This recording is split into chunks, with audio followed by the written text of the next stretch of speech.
أعوذ بالله من الشيطان الرجيم. بسم الله الرحمن الرحيم. السلام عليكم ورحمة الله وبركاته. إن الحمد لله نحمده ونستعينه ونستغفره ونعوذ بالله من شرور أنفسنا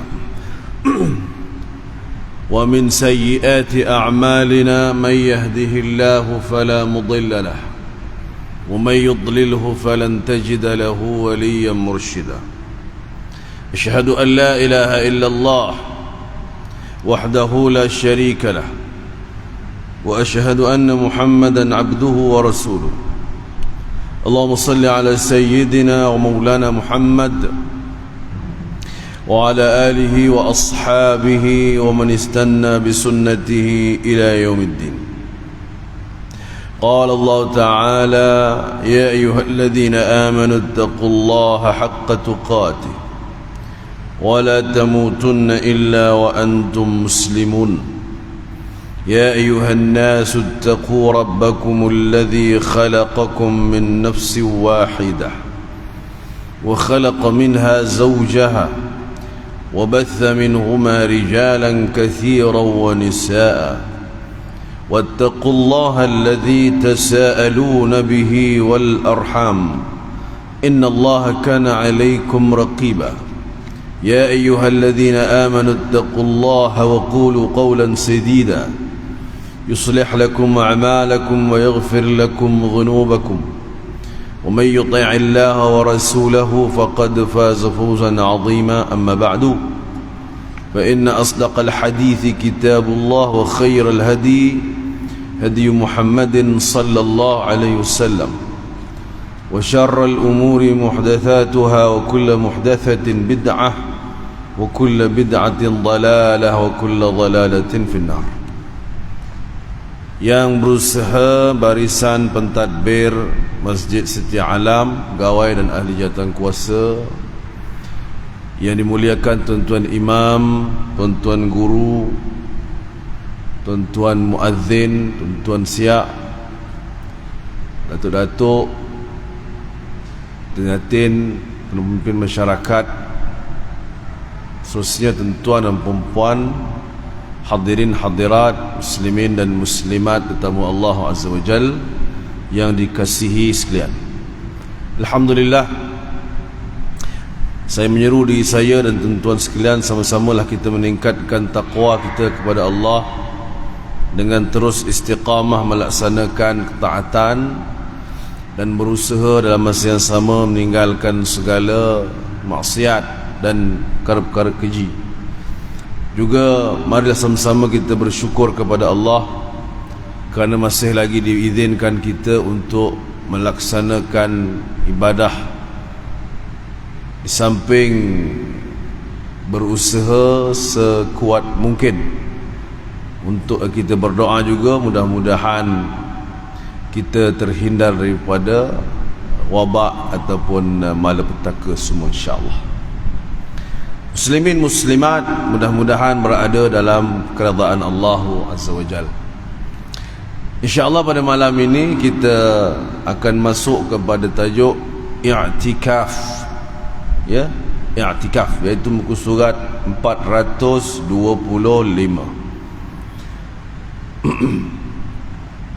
425. Baik. I'tikaf sebagaimana biasa takrifnya ialah dari sudut bahasa ialah tinggal dan melazimi sesuatu perkara. Dari sudut syarak pula yang bererti berada dalam masjid dengan niat yang khusus. Sebagaimana yang tuan-tuan selalu buat, maka duduk dalam masjid sudah memenuhi syaratnya. Tinggal lagi dengan niat yang khusus. Selalu kan kita ada setengah masjid tu di bawah di atas tu tuan-tuan, ya, signboard niatnya, nawaitul i'tikaf fi hadzal masjid dan sebagainya tu.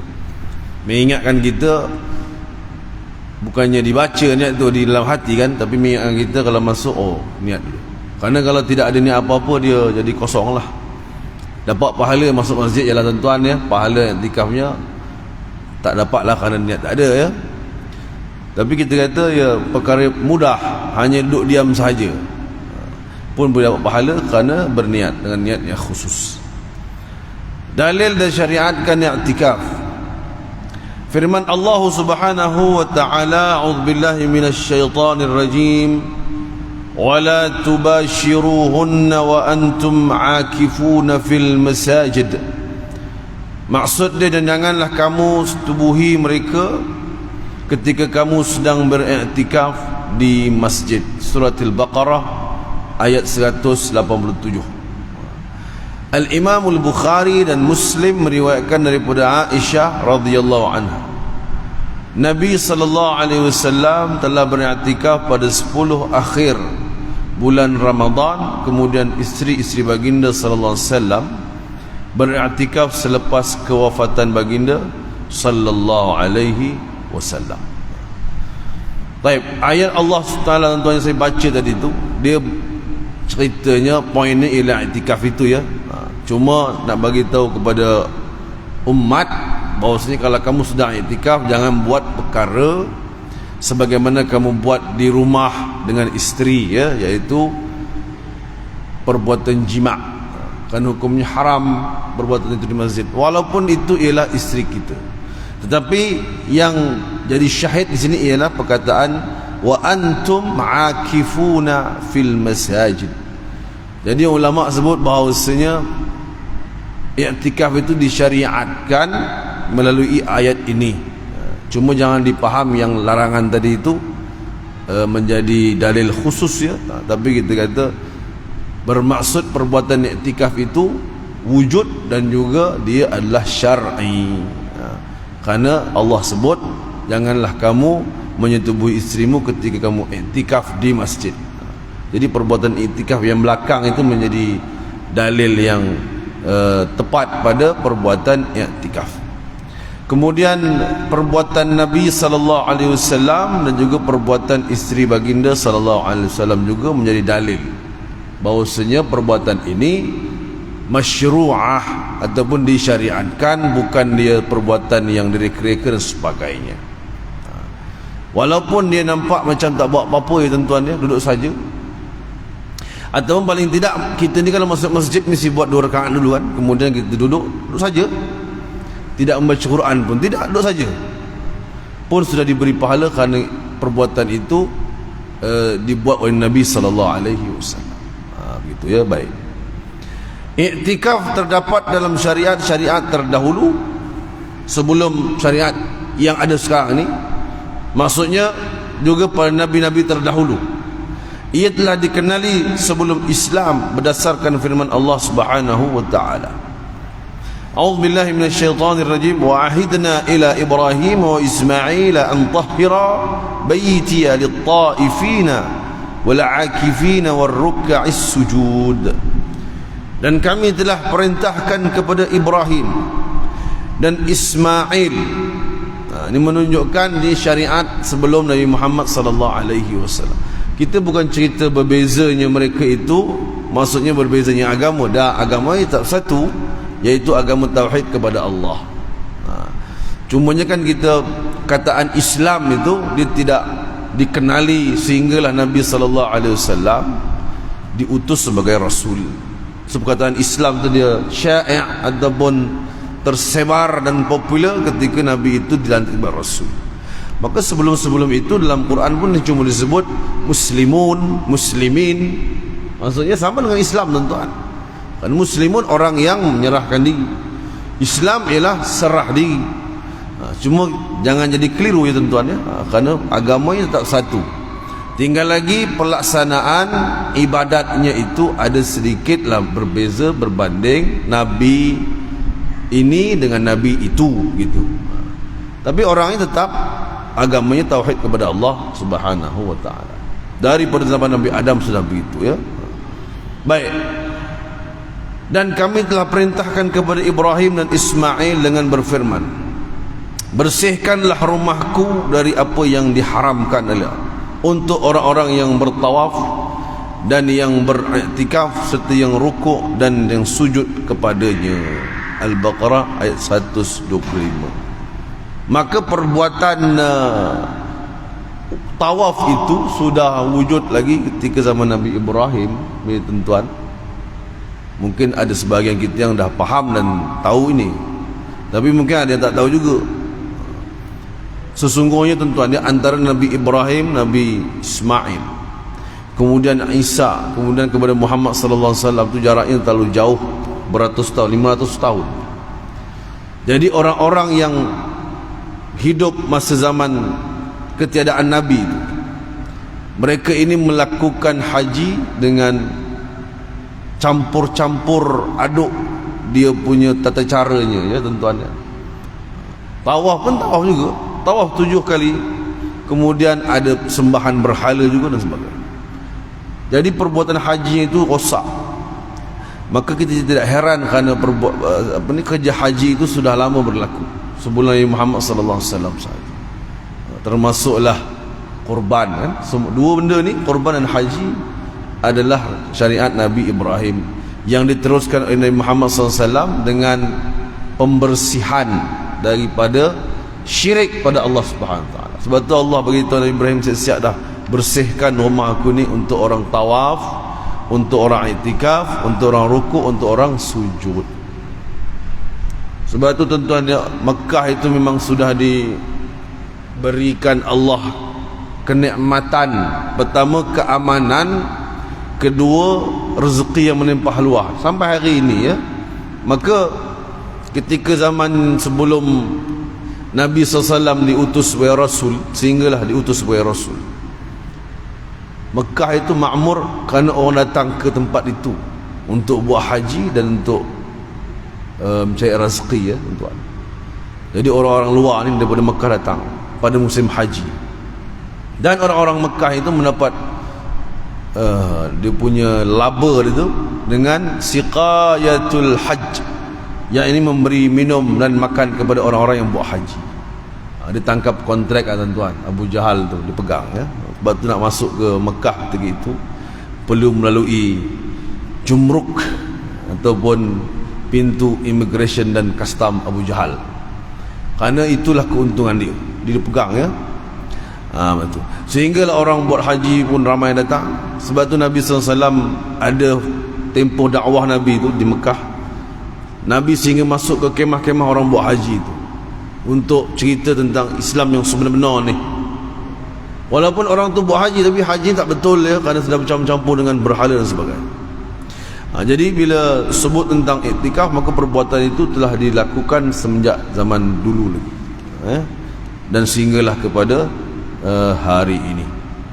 Baik, sebab itu, ya, Allah ni sebut, tuan-tuan, inna balawnahum kama balawna ashabal jannah id aqsamu la yasrimunnaha musbihin. Allah cerita ni kepada orang Quraisy Mekah ni, kami sesungguhnya telah menguji mereka, yakni orang-orang Quraisy, sebagaimana kami uji ashabal jannah. Ashabul jannah ni cerita orang sebelum Nabi SAW, Nabi Isa gitu, ya.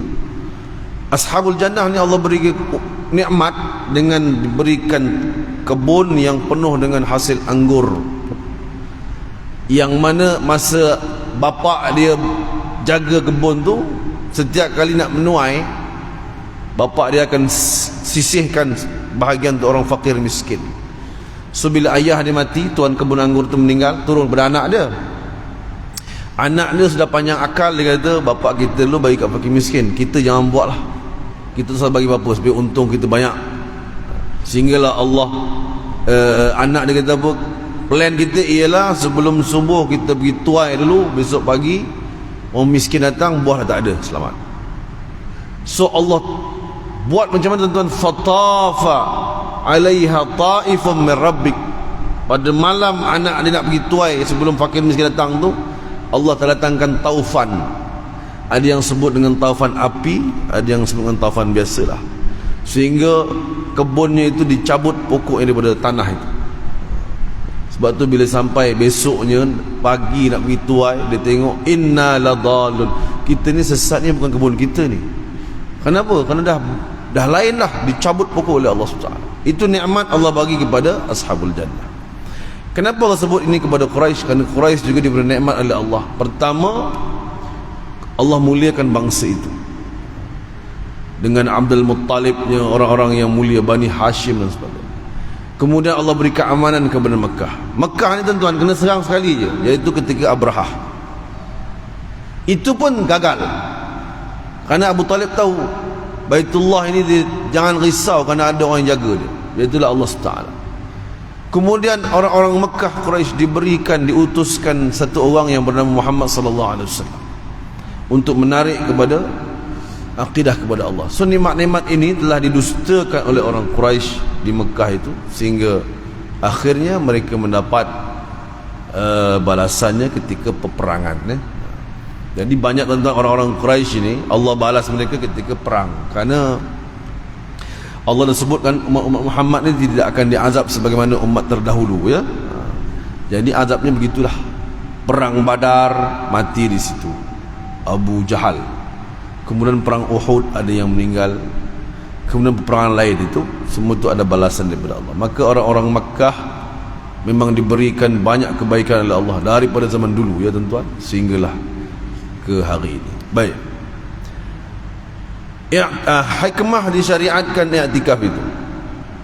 Seorang muslim mestilah dari semasa ke semasa berusaha mengekang keinginan nafsunya terhadap perkara yang diharuskan, mengawalnya supaya dapat melakukan ketaatan kepada Tuhannya, dan mengkhususkan waktu tertentu untuk beribadat kepada Allah agar dia dapat membiasakan dirinya mencintai Allah Subhanahu wa ta'ala. Kata penulis ni tuan-tuan, mengekang keinginan nafsunya terhadap perkara yang diharuskan, tau, bukan yang diharamkan, yang diharuskan. Maknanya kita ni ada benda yang diharuskan untuk kita buat, tapi jangan berlebihan gitu. Walaupun dia harus, dia halal, tapi simpan satu masa ataupun luangkan masa untuk mengingat Allah Subhanahu wa ta'ala. Apatah lagi benda haram, ya. Benda harus saja agama suruh berpada-pada, apatah lagi benda haram, lagi jangan buatlah maksud dia. Dan oleh kerana itu adanya ibadat ini yang dikhususkan kita untuk mendekatkan diri kepada Allah Subhanahu wa ta'ala. Ya, kalau zaman-zaman dulu saya ingat ketika di kampung tuan-tuan, ya, ada satu amalan tu dipanggil suluk, ya, suluk, S-U-L-U-K, suluk, ataupun uzlah lah, dalam bahasa Arab panggil uzlah. Jadi adalah yang ahli-ahli dia tu, suatu ketika nanti duduk di surau, nanti duduk seorang diri, ya tuan-tuan, ya, dibacalah zikir apa pun. Itu antara cara untuk dia mengasingkan diri dengan dunia sekejap, tapi sekejap, bukan setiap hari, tau, sekejap aja. Kerana kita juga jangan tinggalkan masyarakat sehingga kita duduk di satu gua tanpa bercampur pun tak boleh juga. Sebab tu Nabi SAW sebelum diutus diberikan jawatan Rasul, kan Nabi SAW ni pergi ke Hira, kan, di Gua Hira. Padahal masa itu Nabi tidak dilantik jadi apa-apa pun, tapi perasaan Nabi dan hati Nabi itu merasakan orang-orang keliling Mekah ni semuanya udah bergelumangan maksiat. Maka Nabi rasa ada satu ketika perlu naik ke satu tempat yang sunyi, ya, untuk Nabi beruzlah lah ketika itu. Kerana Nabi belum dilantik Rasul lagi, jadi tak ada ibadat yang khusus dan sebagainya. Jadi sebab itu fitrah Nabi sendiri tak suka ke benda maksiat, dan Nabi suka untuk mengadukan hal kepada Tuhan. Tinggal lagi Nabi belum diutus sebagai Rasul, ya. Jadi perbuatan ini kita kata Allah Subhanahu wa ta'ala sengaja bagi ruang supaya kita tidak lara dengan perkara yang walaupun dia harus. Baik, kita tak kata haram tuan-tuan, ya, dia halal dan harus, cumanya jangan terlalu berlebihan sehingga ibadat kepada Allah jadi kurang. Dan mengutamakan keredaannya dengan meninggalkan perkara yang haram yang ingin dilakukan dan memudaratkan hawa nafsunya. Nafsu sentiasa mengajak tuannya melakukan perkara yang buruk dan mengheretnya ke lembah maksiat. Firman Allah SWT, "Innan nafsa la'ammaratun bis-su'i illa ma rahima rabbi." Kerana sesungguhnya nafsu itu benar-benar menyuruh melakukan kejahatan kecuali orang-orang yang telah diberi rahmat dan Tuhan oleh Tuhanku, maka terselamatlah dia daripada hasutan nafsu itu. Surah Yusuf ayat 53. Jadi tabiat nafsu dia mengajak benda yang kurang bagus. Kalau dia ajak benda baik, ya alhamdulillah. Tapi biasanya, ya, kerana nafsu tu kan dia adik-beradik juga dengan syaitan, kan tuan-tuan, cuma dia lain-lain division. Maka nafsu mengajak kepada benda tak baik tu ialah perkara tabi'i. Cumanya bila kita terperdaya itu, selamat. Kalau kita ikut dia, ia tidak selamat.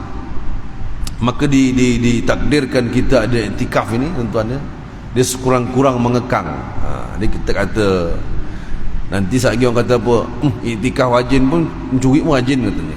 Dia tidak kata semestinya, tapi ya agama itu memberikan solusi, ya, dalam perkara ini. Baik, kata Syekh lagi, tenggelam dalam kenikmatan dunia akan menambahkan lagi kecintaannya kepadanya dan usaha untuk mendapatkannya. Jauh sekali dapat menghalang atau menjauhkannya daripada mencintai dunia, kecuali jika dia sentiasa dididik dalam suasana terasing, yakni berkhulwah atau berkhalwat, beriktikaf untuk mencintai Allah dan menjauhi perkara yang diharamkan. Dengan ini disyariatkan iktikaf untuk menjadi usaha yang mengumpulkan segala niat yang baik dan menyucikan hati, juga mendidik jiwa supaya zuhud terhadap syahwat, yakni keinginan yang dibenarkan, dan menjauhkan diri daripada melakukan pelanggaran dan dosa. So hikmahnya antaranya, ya, kita diberi satu masa untuk bersorangan beribadat kepada Allah.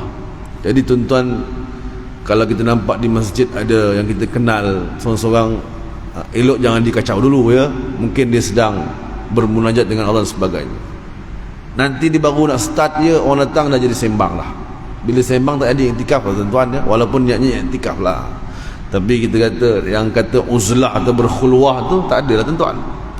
Maka kita biarkan, tak jadi kawan tu nak iktikaf tu, ya, asyik sembang kita. Maka bila Allah syariatkan iktikaf, adalah masa dia muhasabah lah, apa semua tu lah. Bila seorang-seorang ni kan dia banyak berfikir, tapi kalau seorang pegang handphone tak jadi apa juga, ya, tuan-tuan. Mana iktikaf ada muhasabah. Lepas tu kalau bulan Ramadan berlebih lagi lah disyariatkan iktikaf itu. Nanti kita akan jumpa dalam bab iktikaf Ramadan, ya. Baik, kerana bila disebut sebagai nikmat yang harus, ya, dia betul-betul harus, betul, tidak haram. Tetapi jangan sampai walaupun dia harus, kita sampai lupa untuk ibadat kepada Allah Subhanahu wa ta'ala. Sebab itu, ya, tuan-tuan, kadang-kadang ada orang faham begini. Contoh muzik, ya. Muzik ni kan almarhum Syekh Yusuf Al-Qaradawi sehingga menulis kitab, ya, tentang muzik dalam Islam. Okeylah. Jadi dia punya kesimpulan ialah muzik itu harus, selama mana ada syarat-syarat dia lah, tidak melalaikan, tidak ada unsur gitu begini. Tapi takut ada orang faham bila harus, dia pulun muzik tu 100%, sehingga lain benda tak buat dia, muzik aja. Walaupun dia kata saya tidak lalai, tapi rupanya zikir kepada Allah pun dia dah lupa, dia dah kurang kerana asyik main muzik saja. Begitu contoh, ya. Kerana kita ni bila dikatakan harus, maka lesennya besar. Kita kata tumpuan itu 100%. Sebenarnya tidak, itu sebagai selingan, kan. Macam Syekh Muhammad Al-Ghazali rahimahullah ta'ala, seorang ulama Mesir, kan disebut, ya, manusia itu perlukan kepada hiburan, tapi bukan 100%. Peratusnya cuma 10-15% sahaja daripada kehidupan tu. Kerana kan lama-lama muzik ini lalai, dia akan dilalai juga lama-lama, tuan-tuan. Itu yang jadi sembahyangnya lewat, ya, kerana benda sonok, kan, tuan-tuan, kan. Sebab itu dia harus, tapi bukan itu tujuan utamanya dalam hidup ini. Sebab tu dia bersyariatkan iktikaf supaya kita ada masa dengan Allah Subhanahu wa ta'ala dan ada masa bersendirian untuk bermuhasabah. Baik. Itu hikmah disyariatkan iktikaf, walaupun duduk saya saja ya di dalam masjid. Tetapi Allah beri kelebihan itu supaya kita dapat pahala free itu. Baik, hukum iktikaf. Iktikaf sunat dilakukan pada setiap masa. Sunat ya, ini pegang ni sunat. Jangan kata dia wajib, dia sunat. Jadi kalau orang tak buat tidak berdosa lah. Wajib ni kan kalau dia tak buat dia berdosa tuan-tuan. Maka kalau orang tak buat tak apa, cuma dia rugi lah. Dia kira main rugi gitu kan. Macam kita kalau sembahyang kan, kalau orang lelaki auratnya pun sembahyang atas pusat bawah lutut, daripada atas sampai bawah lutut lah. So tengah tu semua kena tutup. Boleh sembahyang pakai itu? Boleh tuan-tuan. Sah sembahyangnya? Sah sembahyangnya. Tapi ada benda lain yang akan jadi kurang kat situ.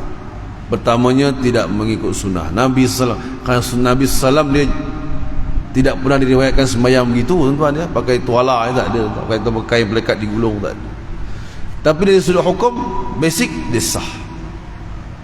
Macam kita berwuduk, wuduk yang sempurna macam mana? Kan 3 kali, kemudian ada baca bismillah, ada menghembus air keluar hidung, menyelati semua. Kalau sekali boleh? Boleh tuan-tuan. Tapi tidak disebut sebagai wuduk yang sempurna. Sedangkan Nabi sebut dalam banyak hadis, sesiapa yang berwuduk dengan wuduk yang sempurna kemudian dia berjalan ke rumah Allah dan sebagainya, dia akan mendapat sekian-sekian. Jadi perkataan sempurna itu termasuklah aksesoris dia. Begitu. Maka kita kalau beli kereta kan tak ada aksesori, basic saja kan, start jalan tak seronok kita tuan-tuan. Aircon pun tak ada, radio pun tak ada, sebab rem pun rem besi gitu aja, itu pun buruk kan, tak mahu kita. Tapi kalau ibadat kita mahu pula, itu yang kita silap. Jadi aksesoris dalam ibadat itu yang akan menambahkan dia punya lompang-lompang pada yang lain. Walaupun pada dasarnya tak buat pun dia sunat aja kan, dia sah aja. Tapi dalam bab itu kita selalu mengambil ringan ya. Baik gitu, baik. Pada bulan Ramadan ia lebih disunatkan lagi, dan 10 terakhir bulan Ramadan hukum sunat lebih ditegaskan, yakni dituntut lagi. Maka pada waktu biasa sunat, nanti bulan Ramadan lebih sunat, 10 akhir lebih sunat, sehingga dia dituntut tegas dalam kurungan masih sunat. Dia tak sampai taraf wajib ya, cuma Nabi tegaskan lagi. Bagi mereka yang bernazar melakukannya, maka ia menjadi wajib. Ini sudah pastilah tuan-tuan, apa benda saja ya, benda sunat yang dinazarkan dia jadi wajib. Sebab tu kalau kita melihat bab sumpah dan nazar, nazar ini tidak boleh dilakukan pada benda wajib tuan-tuan. Dia nazar boleh berlaku pada benda yang harus. Tuan-tuan bernazar nak sembahyang Jumaat ni tak boleh tuan-tuan, sebab itu dah wajib. Ini kalau dapat tender ni aku nak sembahyang Jumaat dalam minggu ni, tak boleh tuan-tuan, kerana sembahyang Jumaat dah wajib. Melainkan tuan-tuan kata saya nak puasa 1 hari sunat ya, itu kena buat, dia jadi wajib kan, dinazarkan. Jadi kalau benda wajib dinazarkan, dia tak ada double wajib, dia tak sah ya, perbuatan tu batal, nazarnya batal kerana sudah asalnya wajib. Begitu juga dengan iktikaf, asalnya sunat tapi sebab dinazarkan, aku kalau dapat ni, dapat tu semualah, bernazar akan iktikaf selama 5 hari di masjid sekian, maka dia kena buat benda itu sebab jadi wajib. Dan dengan ini iktikaf mempunyai 3 hukum. Hukum nombor 1 iaitu sunat, iaitu pada sepanjang masa, tak ada limit masa dan limit tempat. Dia semua benda tempat boleh buat dan setiap masa boleh buat, melainkan tempat-tempat yang diharamkan tu buatlah. Tapi kalau masa, bebas. Dia tak macam sembahyang sunat mutlak tuan-tuan ya, dia ada waktu tu dia kan, pas subuh direct tak boleh, direct lepas asar pun tak boleh, ada masa dia. Tapi kalau iktikaf tuan-tuan balun lah waktu apa pun dibenarkan oleh syarak ya. Nombor 2 sunat muakkad, iaitu pada 10 terakhir bulan Ramadan. Ini panggil sunat yang ditegaskan tadi. Dan hikmah ditegaskan lebih dituntut pada 10 akhir bulan Ramadan ialah sebagai usaha untuk memperolehi Lailatul Qadar. Ia adalah sebaik-baik malam dalam satu tahun. Firman Allah Ta'ala, Lailatul Qadri khairum min alfi syahr. Malam Lailatul Qadar itu lebih baik daripada 1000 bulan. Dan jumhur ulama menyatakan bahawa Lailatul Qadar jatuh pada 10 akhir bulan Ramadan. Sehingga Nabi sebut dalam hadis kan, kalau sampai 10 Ramadan terakhir, maka kata Nabi apa tuan-tuan, kuatkan ibadat kamu. Antara satu istilah yang sebut, iaitulah ketatkan kain kamu. Bukan sebab tengah londeh. Dan begitu itu simbolik kepada tidak bersama dengan isteri pada 10 Ramadan tu, kerana sibukkan diri di masjid untuk iktikaf. Itu tidak wajib, tapi Nabi tegaskan. Kerana kalau bersama isteri kan benda yang kalau isterinya berkehendak, tuan-tuan wajib bagi. Tapi kalau isterinya just okey je, tuan-tuan kena pergi iktikaf lah. Kita kena pergi iktikaf, kerana itu ditekan oleh Nabi SAW. Jadi kena ikat kain tu, simbolik kepada bersungguhnya Nabi untuk suruh kita pergi iktikaf. Bukan pergi ketatkan kain balik, tidak ya. Jadi itu simbolik. Jadi simbolik itu yang disebut dengan hukum kedua ni, sunnah muakkadah ya, yang sangat kuat. Sebab tu kita menganjurkan ya, masjid-masjid buat qiyamul lail, 10 akhir tu buat qiyamul lail. Antara qiyamul lail tu ialah iktikaf masuk sekali. Masuk saja masjid, niat iktikaf, settle. Gitu. Ada tuan-tuan ya yang iktikaf di ujung Ramadan tu 10 hari turut. Dia tak balik rumah tu tuan-tuan tu. Ada jenis-jenis tu. Dia ambil cuti ataupun dia tak bekerja lah. 10 hari tu dia khususkan tak balik rumah, maka duduk je di masjid je. Itu iman-iman yang Masya Allah, tebal-tebal iman itu. Yang ketiga, yakni wajib dalam keadaan ia dinazarkan. Jadi kalau dia berniat dengan apa kita panggil nazar, macam saya sebut tadi, maka dia wajib buatlah iktikaf tu ke mana-mana pun ya. Kalau dia tak buat, dia berdosa. Okey, syarat sah iktikaf. Pertama, dengan 2 syarat asasi, syarat yang besar ya. Syarat pertama yang besar ialah niat. Ia dilakukan pada permulaan iktikaf. Ini bermakna orang yang berada dalam masjid dalam tempoh masa tertentu hendaklah berniat iktikaf untuk melakukan ibadat. Ini dilakukan sebagai memenuhi perkara yang disunatkan. Kiranya dia masuk dalam masjid dengan tujuan keduniaan atau tidak terlintas apa-apa niat yang boleh dianggap sebagai niat iktikaf, maka dia berada dalam masjid pada waktu itu tidak dianggap sebagai iktikaf yang disyariatkan. Maknanya tuan-tuan, dia tak terlintas apa pun, datang masjid cuma duduk tengok apa entah, dia tak terlintas apa-apa. Jadi dia tidak dikira iktikaf. Tapi kalau tuan-tuan dah biasa, memang tuan-tuan masuk iktikaf, jadi dia tidak sampai tahap kena sebut nawaitul, tak sampai tahap itu ya. Kita masuk gini, saya masuk nak iktikaf lah, pun sudah dikira niat. Kerana niat tu lintasan dalam hati. Dia tidak perlu sampai tahap lillahi ta'ala. Kita belajar bab niat tu, ada qasad, ada ta'arad, ada ta'yin. Kalau sunat ada qasad, ada ta'arad. Dia tak sampai kena hafal lafaz niat. Tapi kalau nak baca, silalah tuan-tuan ya. Cumanya tidak sampai tahap rigid sampai begitu. Kalau dah memang tuan-tuan jenis iktikaf, masuk masjid iktikaf, maka dia dikira kebiasaan. Sebab tu tuan-tuan ya, orang yang dah biasa buat benda-benda ibadat ni, Allah beri privilege pada dia ya, kelebihan dan banyak benda baik lah yang orang lain tak ada. Saya bagi contoh ya, hari tu baru cerita pasal puasa bulan 10 itu. Puasa 15 Sya'ban kedua tidak dibenarkan dilakukan oleh orang yang tak pernah puasa sunat.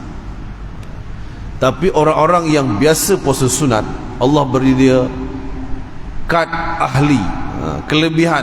Dia boleh puasa pada tarikh-tarikh puasa diharamkan, melainkan puasa yang raya lah. Ada puasa syak, orang-orang ni dibenarkan kerana dia istiqamah ni puasa sunat, jadi Allah bagi dia kelebihan. Kau boleh buat, yang kau lagi tak boleh buat sebab kau tak pernah puasa sunat. Dia macam orang, saya bagi contoh gini, Orang yang kerja ada overtime ni kan, ada setengah kilang ataupun company tu gitu, dia nak overtime Sabtu, dia kena hadir Senin sampai Jumaat. Kalau dia tak datang Jumaat, maka dia tak boleh dibenarkan overtime hari Sabtu dan Ahad. Itu kelebihan dia. Jadi Allah beri kelebihan pada orang-orang yang istiqamah ya, dan rajin. Sebab tu dia boleh buat begitu. Maka orang-orang yang biasa niat dengan iktikaf, masuk dia ke dalam masjid itu sudah dikira iktikaf ya, kerana kebiasaan. Sebab tu niat ni dia sebenarnya perkara mudah tuan, tapi ramai yang tidak tahu ya. Dan yang kedua, syarat sah yang besarnya ialah berada dalam masjid. Dia hendaklah berada secara berterusan dalam masjid sehingga ke suatu tempoh yang pada adatnya dinamakan sebagai iktikaf. Pada adatnya dinamakan iktikaf, maknanya apa? Dia duduklah beberapa ketika begitu ya, itu dinamakan iktikaf. Pada setiap tempat, setiap negeri lah, macam mana orang negeri tersebut kalau iktikaf. Biasanya sama ya tuan, dia duduk kejap ataupun dalam masa beberapa ketika lah. Tak adalah datang keluar balik ya, itu dah tak kira duduk tu. Dan syarat ini merangkumi syarat-syarat berada di masjid, iaitu mestilah suci daripada junub, suci daripada haid dan nifas, bersih pakaian dan tubuh badan daripada najis, dan yang mungkin mengotorkan masjid.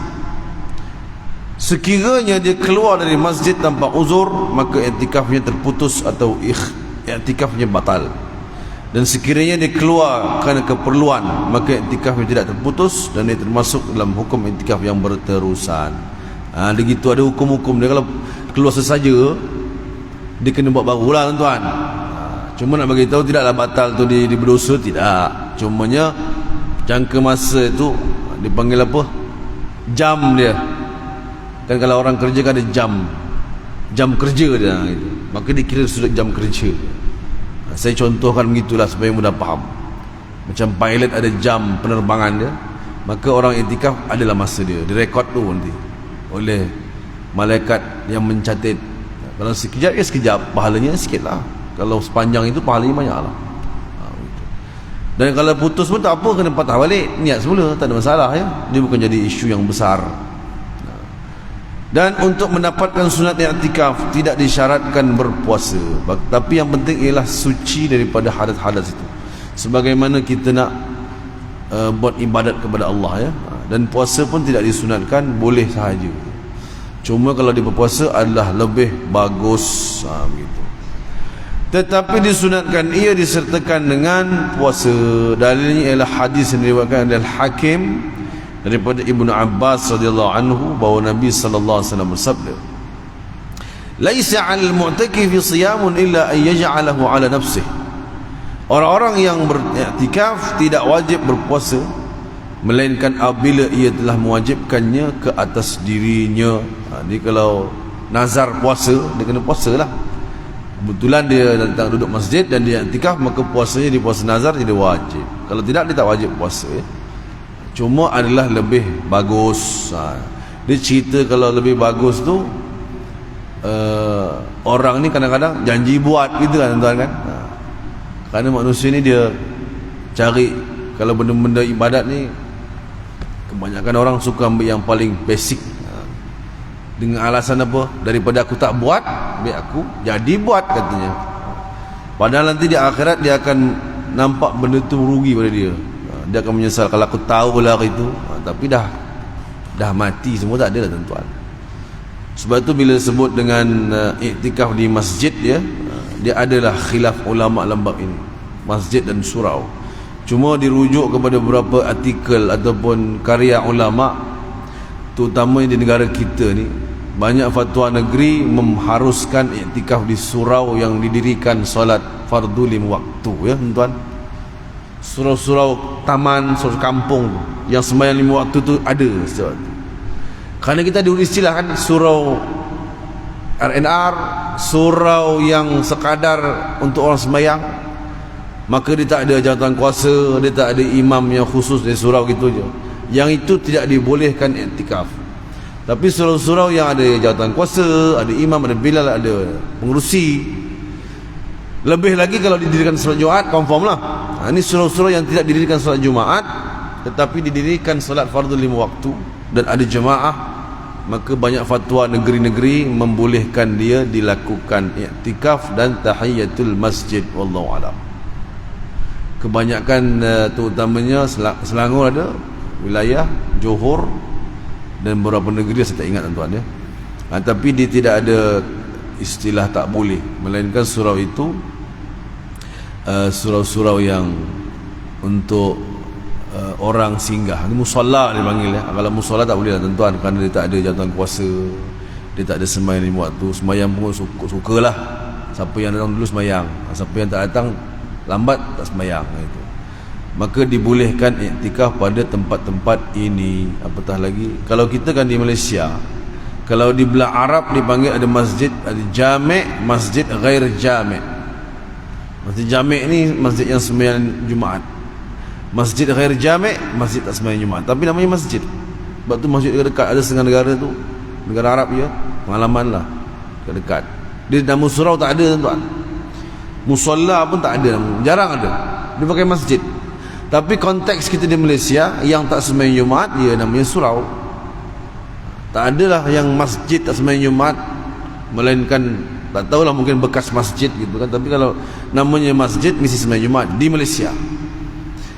Dan lebih lagi kita ada surau solat Jumaat.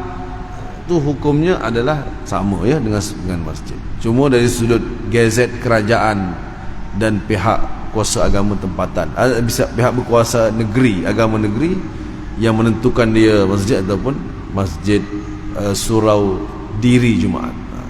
Tapi kedua-duanya boleh dilaksanakan i'tikaf. Baik. Jadi kita berhenti setakat itu dulu tuan-tuan. Untuk insya' kita akan sambung pada masa yang lain. Aqulu qawli hadha wa astaghfirullahal azim li wa lakum. Wassalamualaikum warahmatullahi wabarakatuh. Wallahu alam, barakallahu fikum. Sallallahu ala Muhammad wa ala alihi wasallam. Walhamdulillah.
الله أكبر الله أكبر